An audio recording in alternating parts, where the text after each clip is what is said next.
Herkese merhaba. İsviçre'de ikinci yılımı doldurmuş durumdayım. Geçen sene İsviçre'de ilk senem nasıl geçti videosu yapmıştım. Sıra ikinci perdede. Bu yıl neler değişti? Hayatımda ne gibi dönüşümler oldu? İsviçre'ye alışma mevzusu nerelere geldi? Neleri artık daha farklı görmeye başladım? Dil bariyeri ne seviyede? Bu süreçte olumsuz ne gibi tecrübeler yaşadım? Hepsi ve daha fazlasını anlatmak için doğanın kalbine, ineklerin arasına kurulmuş durumdayım. Hadi başlayalım. 2024 senesi nasıl geçti gibi genel bir değerlendirmeyle başlayayım. Oldukça verimli bir yıldı açıkçası benim için. Çalışma hayatına daha adapte olduğum, yaptığım işin iyiliğinden ötürü takdir edildiğim bir sene geçirdim. Ve bu takdir edilme, beğenilme konusu benim üzerimden güzel de bir yük almış oldu. Bahsettiğim şey Almanca. Öncelikle şunu da anlaşalım. Almanca berbat bir dil gerçekten. Gerçekten hiçbir şekilde öğrenilecek bir dil değil Almanca.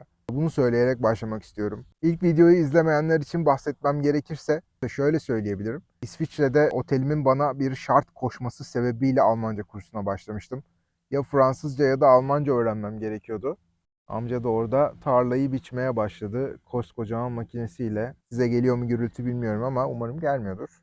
Dediğim gibi otel böyle iki dil şart koşunca ben de Fransızcanın zorluğundan yola çıkarak Almancayı tercih ettim. Fakat Almanca dediğim gibi berbat bir dil. Ve haftada çok az bir saat kursa giderek minimum şekilde öğrenmeye devam ediyordum. Sadece şartları yerine getirebilmek adına. Ama şu 1,5 sene içerisinde gösterdiğim iyi çalışma ve özverili çalışma sayesinde dediğim gibi iş yerimden takdir gördüm ve bana Almancayı kafama daha fazla takmamam gerektiğini söylediler.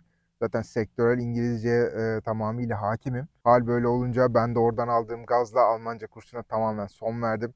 Gerçekten Almanca çok zor bir dil ve ona odaklanmak için yoğun bir çaba sarf etmek gerekiyor. Ve ben de öyle bir çaba sarf edecek durumda açıkçası şu an değilim. Odaklanmam gereken daha farklı şeyler var. Öyle hissediyorum. O yüzden Almanca kursuna veda ettim. Ve bu benim için çok iyi bir gelişme açıkçası. Üzerimden büyük bir yük kalktığını söylemem lazım. İkinci olarak ilk yılın keşif heyecanı yerini göçmen hissiyatına bıraktı mı sorusu geliyor. Genelde insanlardan bunu görüyorum. Biraz daha adapte olmaya başladıkça insanlar daha fazla ayrıştıklarını hissediyorlar ve bir göçmen hissiyatına kapılıyor biliyorlar. Konuştuğum bazı insanlarda bunu yaşadım. Yani sadece Türklerden bahsetmiyorum. Farklı milletlerden insanlarla da konuştuğumda bu göçmen hissiyatını fazlasıyla söyleyenler, bahsedenler oluyor. Ben açıkçası kendi adıma böyle bir göçmen hissiyatına hiç kapılmadım ikinci senemde. Hala aynı heyecanla İsviçre'yi gezmekteyim. İsviçre'yi gezmediğim tonla yer var. Aynı heyecanı taşıdığımı söyleyebilirim. Tabii bunda şöyle bir avantajım da var bence. Ben yalnız olmayı çok seviyorum. O yüzden herhangi birinin bana eşlik etmesine gerçekten ihtiyacım yok. Çok fazla arkadaşı olan bir insan da değilim. O yüzden bu yalnız kurt tavrıyla çok göçmen hissetmiyorsunuz açıkçası. Belki çok daha fazla sosyal ortam meraklısı bir insan olsam, sosyal biri olsam yeterince giremediğimden ötürü göçmenlik hissiyatını daha fazla alabilirdim. Ama bende öyle bir hissiyat hiç olmadı. Dediğim gibi heyecanımı koruyarak ikinci yılda geçirdim. Üçüncü yılıma girdim. Hala da aynı heyecanla devam ediyorum. Dediğim gibi ilk sene videosunu izlemeyenlere de buradan hoş geldiniz diyeyim. O videoda da ilk senemde birçok şeyden bahsediyorum. Az sonra o konulara da böyle yüzeysel olarak değineceğim. Derinlemesine girmeyeceğim tabii ki. Sadece güncelleme varsa konularda olumlu ya da olumsuz onlara ufak bir değineceğim. Dediğim gibi sizlere de hoş geldiniz diyeyim. Kanala abone olursanız da tadından yenmez. Umarım bu tarla biçme sesinden çok sevgili ineklerin çan sesleri sizlere ulaşıyordur diye ümit ediyorum. Ve konuma devam ediyorum. Dediğim gibi geçen sene yaptığım ilk senem nasıl geçti videosundan ufak ufak değerlendirmelere başlayalım. Değişenler neler oldu, gelişmeler neler oldu, kötüye gidenler neler oldu bunlara kısaca değinmeye başlıyorum. Cevabım hiçbir değişiklik yok. Geçen seneki videoda size top 6 yapmıştım. Hem olumlu hem de olumsuz yanları sıraladığım 6'şar madde yapmıştım ve ırkçılık konusuna değinmiştim.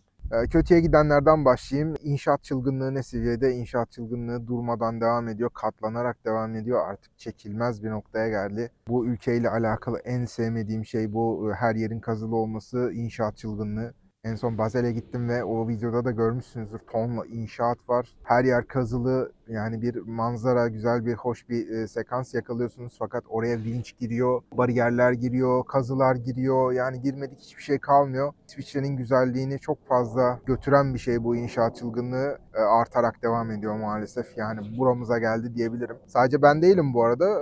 Herkes şikayetçi bu durumdan. Bir de yani bu konuyla alakalı en saçma şey şu. Mesela bir yeri kazmaya karar veriyorlar ve kazıyorlar. Biraz kazıyorlar. Oraya bir iş makinesi bırakıyorlar. Etrafını çeviriyorlar ve orada 3 ay, 6 ay boyunca bekliyor. Yani geliyorlar böyle ufak işler yapıp gidiyorlar. Bir sene, 1,5 sene boyunca orası kazılı, kapalı şekilde kalıyor. Yani vatandaş olarak siz bekliyorsunuz ki bir sene geçsin de orası yapılsın, kapansın. Bekle ki kapansın. Nereye kapanıyor? Hiç kapanmıyor yani maalesef.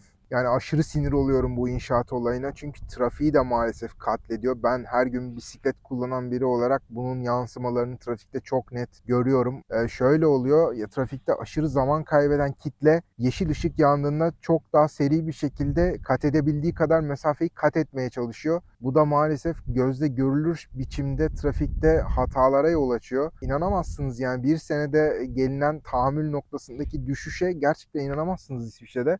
İnanılmaz hatalar oluyor. Çokça hata oluyor trafikte. Oradan da şu bilgiyi vereyim. İstatistiksel olarak son 9 senede trafikte ölüm oranı İsviçre'de maksimum seviyede. Son 9 senenin rekoru kırılıyor yani şu anda. Bunda maalesef bu insanların trafikte oldukça zaman kaybetmesinin bence büyük etkisi var. Tahammülsüzlük görüyorum, sinir görüyorum. Artık kornaya basılmayan ülkede artık çok daha fazla kornaya basılır halde ve tepki gösterir halde buluyorum insanları. Bu psikolojinin kötüye gitmesi trafikte net bir şekilde gözlemlediğim bir şey. Zaten dediğim gibi ölüm oranları da rekor seviyede. Şöyle söyleyeyim, benim arabam ya da motorum olsa yani her ışıkta durmak zorunda kalsam yemin ediyorum kafayı yerdim İsviçre'de. Çünkü 2 adım gidiyorsunuz duruyorsunuz, 2 adım gidiyorsunuz duruyorsunuz. Son 3 aydır benim el bileklerim de çok ağrımaya başladı. Yani dediğim gibi sürekli bisiklet kullanıyorum ve yani sürekli durmak zorundasın. Sürekli fren yap, vites değiştir. Yani lanet ettik gerçekten İsviçre'de inşaat olayından. Yollar desek yamalı bohça hala devam ediyor. Tangır tungur gitmekten gerçekten belimiz koptu yani trafikte. Çok kötü. İş kamyonları desek bu inşaat çılgınlığı nedeniyle hala hayatımızdalar. Her yeri çok kirletiyorlar yollarda. Vidalar, camlar, demir parçaları ne ararsanız var. Çiviler, miviler. Sürekli lastik patlatıyoruz. Instagram'dan takip edenler zaten görüyordur. Görmüşlerdir yani. Arada lastiğim patladığı zaman böyle atıyorum. Her seferinde atmıyorum ama bir ara 2 tanesi birden patlamıştı yani. Bunun storiesini de atmıştım mesela. Öte yandan iş hayatında çalışanlar hala ay benim tırnağım döndü deyip gelmemeye devam ediyorlar. Bir de bunun üstüne suç oranları ciddi şekilde arttı. Yani İsviçre gazetelerine baktığınız zaman şey gibiler böyle. Kanal D ana haberde hani böyle yarım saat şu cinayet şurada işlendi, şurası soyuldu falan diye biz maruz kalırdık ya çocukken, bilirsiniz belki hala izleyenleriniz vardır, ben izlemiyorum ama gerçekten ATV ana haberin o bölümleri gibi İsviçre'deki suç oranları inanılmaz arttı. İşte burada şiddet olayı oldu falan filan gibi tonla haber var. Suç oranları da aşırı artmış durumda. Evet, gelelim ırkçılık konusuna.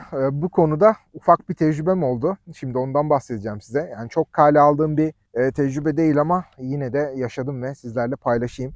Sizin de bir fikriniz olsun.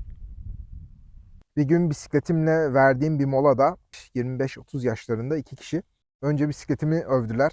Güzel bisiklet falan dediler. Ben de teşekkür ettim. Sonra içlerinden birisi nereli olduğumu sordu. Nereli olduğunu cevapladım.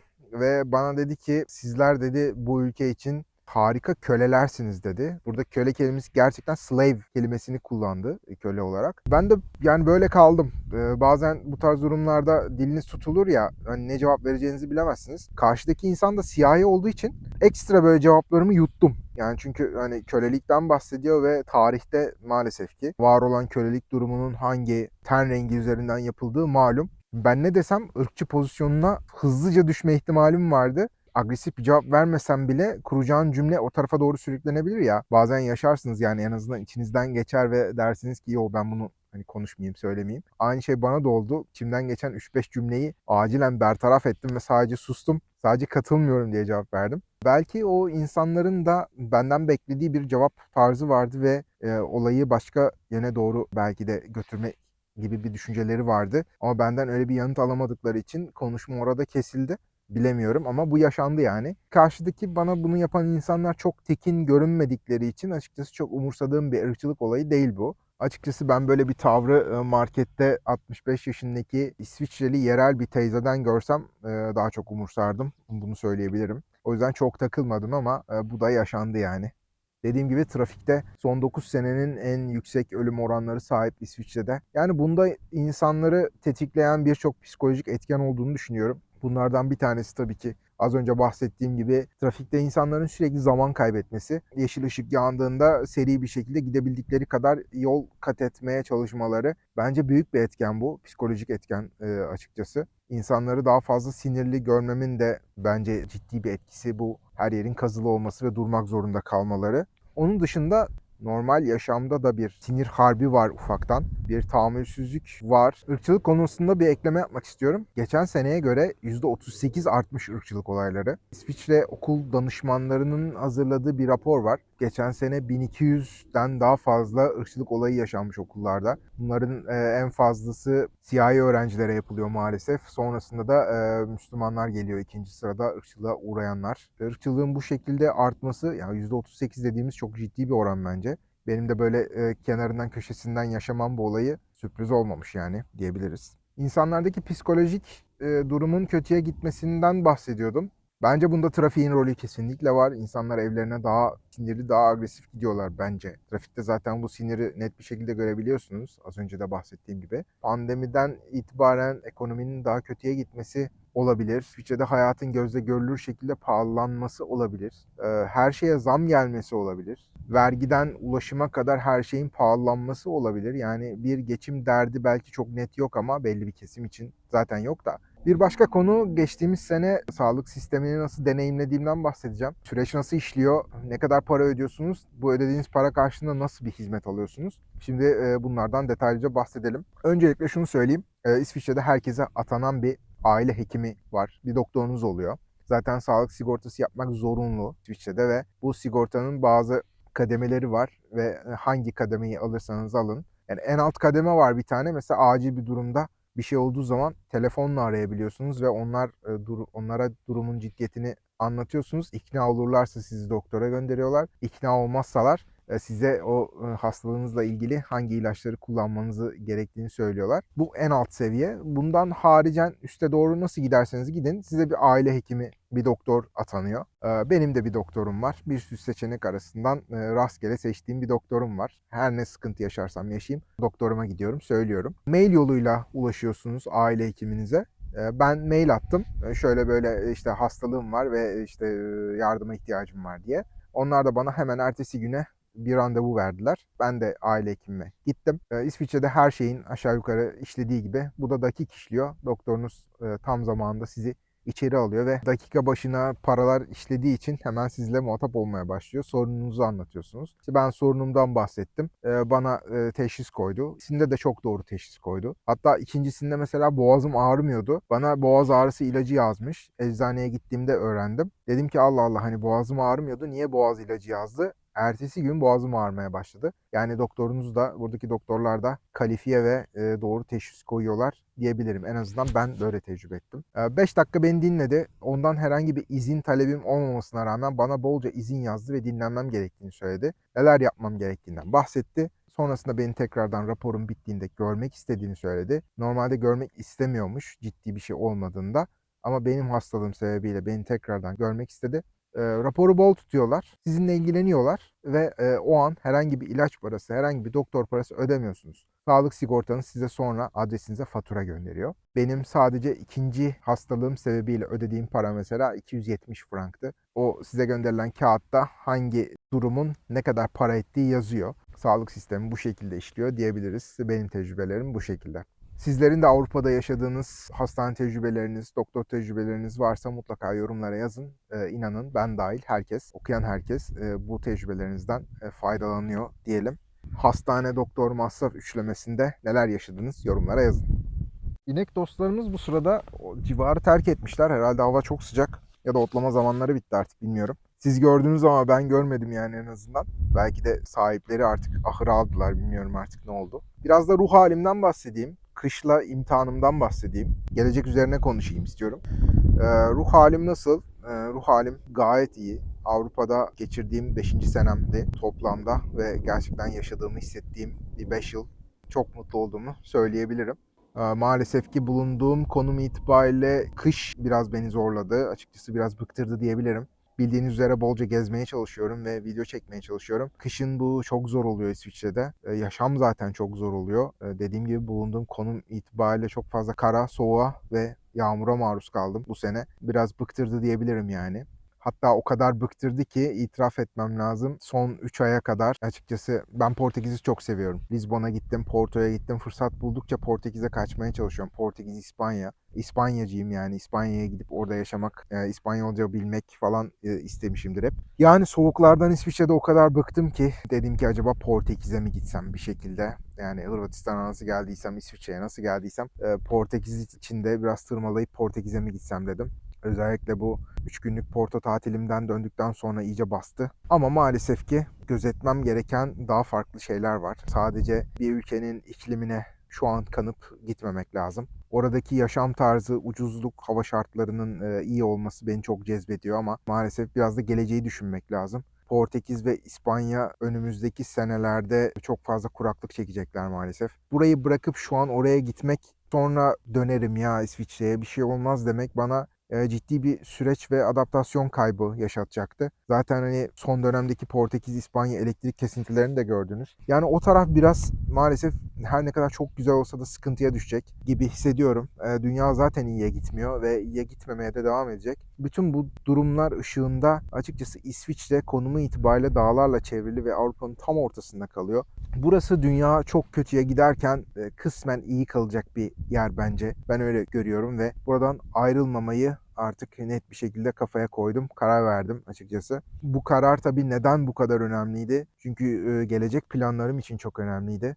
Buradan da YouTube kanalım ve oradaki projelerime değinmek istiyorum. Yani YouTube kanalımdaki bu gelecek projeleri için İsviçre kararını net bir şekilde altını çizerek vermem gerekiyordu. Ben YouTube kanalıma başlangıçta 2 sene vermiştim. 2 sene boyunca yer yer 3 ay 4 ay boyunca video atmadığım dönemlerden geçtim. Çok fazla planlarımı ertelemek zorunda kaldım. Ama artık gelişme ve büyüme konusunda ciddi projelerim vardı ve onları artık hayata geçiriyorum. Yaklaşık 2 aydır her hafta kanala video atıyorum. Short videolar atıyorum. Bir topluluk yaratma isteğim var kanalda. Ve sadece gezi kanalı konseptinden çıkacak projelerim var. Kanalı biraz daha işte büyütüp genişletiyorum açıkçası. Farklı konseptler geldi. Gastronomi ile ilgili içerikler geldi. Ve çok daha fazla videocast içeriklerimiz olacak. Sinema içeriğinden doğa seyahat programlarına kadar farklı ikili videocastler planlıyorum. Bunlar 2025'in ortasından itibaren kanalda olmaya başlayacaklar. Kendime bir yayın köşesi, bir arka plan hazırlıyorum. Yeni bir sistem ediniyorum. Böylelikle masa başı içerikler üretmeye başlayacağım. Evet, videonun sonuna geldik artık yavaştan. Şöyle bir bakıyorum anlatmadığım ne var diye. Evet, sanırım tamamız. İlk sene videosundan çok daha farklı, daha kişisel bölüm oldu bu. Bu tarz videolar ne kadar ilginizi çekiyor bilmiyorum ama aklımda böyle bir İsviçre günlükleri tadında bir seri yapmak var. Yani İsviçre'deki iş imkanları, hangi meslekler daha fazla rağbet görüyor, öğrenciyseniz, yani okumaya gelmek istiyorsanız ne gibi şeyler sizi bekliyor, sosyal hayatta ne gibi masraflarınız oluyor, temel masraflar neler, market fiyatları neler falan gibi İsviçre'de yaşamak üzerine bir video serisi yapma planım var. Eğer böyle içerikler görmek istiyorsanız aşağıya yorumlara bırakın mutlaka. Ben de bir fikir edineyim sayenizde. Fikirleriniz çok önemli benim için. Kanala herhangi bir videonun aşağısına yaptığınız yorumlara kesinlikle okuyorum. Hepsini okuyorum ve elimden geldiğince cevap veriyorum. Yani %99'una cevap yazdığımı söyleyebilirim. Yorum yazmaktan çekinmeyin. Fikirleriniz dediğim gibi çok önemli. Etkileşimde kalalım istiyorum yani. Evet, bu videonun sonuna geldik. Bir sonraki videoda görüşmek üzere. Hoşça kalın.